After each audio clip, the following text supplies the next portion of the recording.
There, I'm Christine Dunbar from speechmodification.com, and this is my Smart American Accent training. In this video, we'll look at how to pronounce Texas, Houston, Austin, Dallas, and Fort Worth.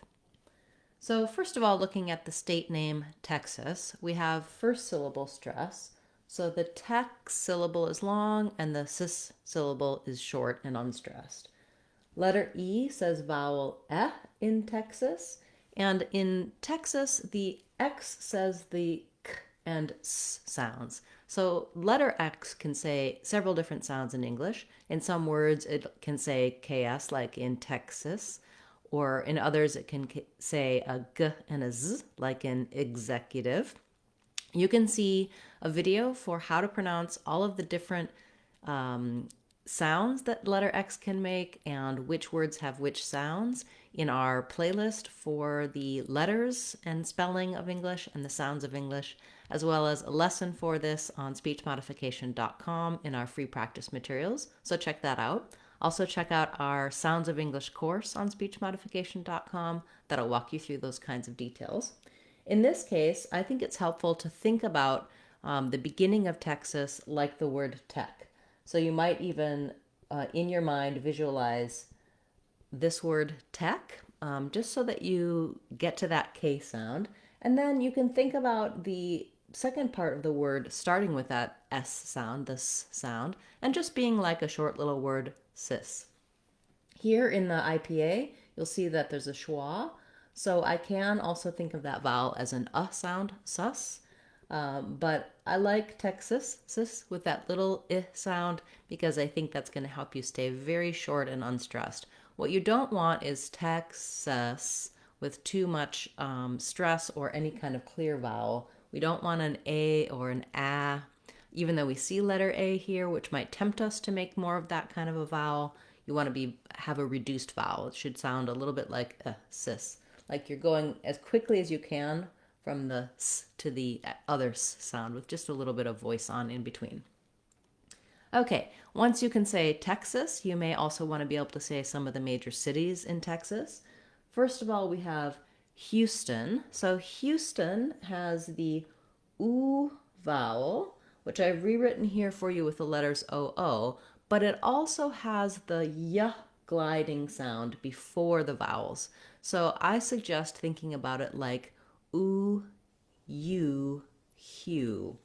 Another way we would write that would be something like this, although we do have that word in English and we say that one as who. No, we do say that one as hue.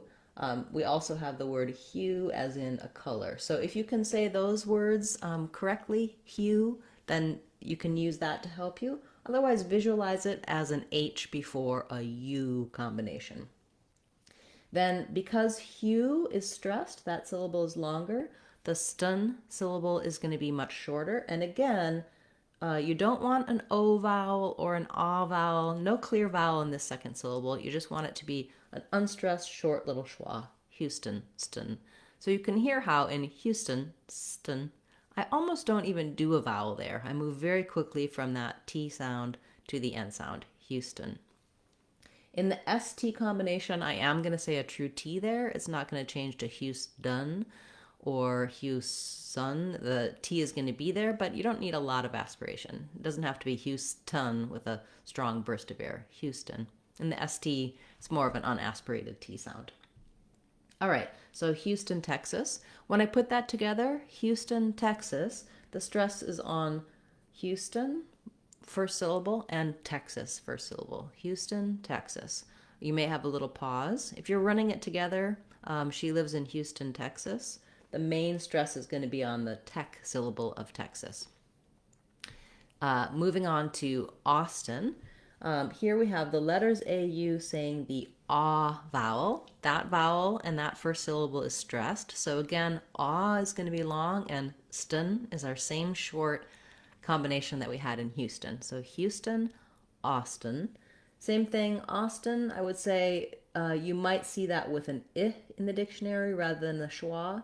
So you might want to think about it like stin, just like it's spelled, but it's not really any different from Houston. Austin, Houston. So it's just a couple of different ways to spell that same reduced vowel sound at the end. Austin, the ah vowel is the same vowel we have in saw and law. So it might help you to think about saying something like, I saw Austin, to be able to keep that vowel consistent for you. Then when we move to Dallas, again, we have first syllable stress. And even though it looks like the word all in this video, we don't have an ah vowel here. We have an Dallas. For many people, when they see letter A, they think of something more like an ah sound. So here we have the black cat vowel. You can think about pairing it with a word like that's Dallas, or at Dallas Airport. Something to help, again, help you remember that letter A says the forward sound in this word. The second letter A, Dallas, again, is going to be a schwa or an sound.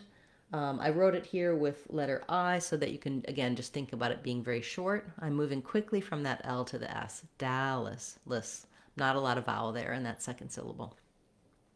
Lastly, Fort Worth. We have stress is on worth in this. You don't want Fort Worth, but Fort Worth, second syllable stress. Interestingly, in the first word, the letters OR do say the OR sound. So you can try OR for fort. You don't have to make a clear T. It doesn't have to be Fort Worth. That breaks up the phrase too much. So use a stopped T here. Fort. I lift my tongue for that T spot, but I don't release the T. I just release right into the W. Fort Worth. The OR letters in worth say the ER sound. So worth is just like the word were plus a voiceless TH sound. We were in Fort Worth might be a way to help you. Or forward to Fort Worth. So forward has the same or and combo. Letters OR can say either or and I do have some videos and lessons explaining this. It's just helpful, I think, to have a way to visualize it so you know whether you're doing an or diphthong or just a basic sound for those letters. Okay, so here's hopefully some help for you if you have to go to Texas, talk about these cities, knowing how to pronounce them smoothly and easily. Practice, rewrite them, visualize them in whatever way helps you really match the sounds in the words. And if you have a request for a place name or just a word that you'd like help with, leave me a comment and I'll add it to my list to cover in a future class for you. I'll be back again tomorrow with another Word of the Day class, as well as on Friday, we have our live question and answer class. You can attend and ask about words, patterns, sounds, whatever you've been struggling with as you're working on improving your American English pronunciation and American accent. I'd be happy to help you. Thanks so much, those of you who have subscribed to the channel and joined as channel members. I really appreciate your support. If you haven't yet subscribed, I suggest you do so because you can see my content then on your homepage, see what's new. You can browse the channel and see some of our quizzes and sneak previews. You can also turn on notifications if you'd like YouTube to let you know when I'm live or when I've uploaded a new video, or you can just subscribe without notifications. We won't be bothering you. You just have an opportunity to browse through and see more of our material on a regular basis. Thanks again for your support, and I look forward to seeing you in our next class. I'm Christine Dunbar from SpeechModification.com. Remember, if you want to sound like a native speaker, you can do it. SpeechModification.com. Bye, everyone. Hope to see you again soon.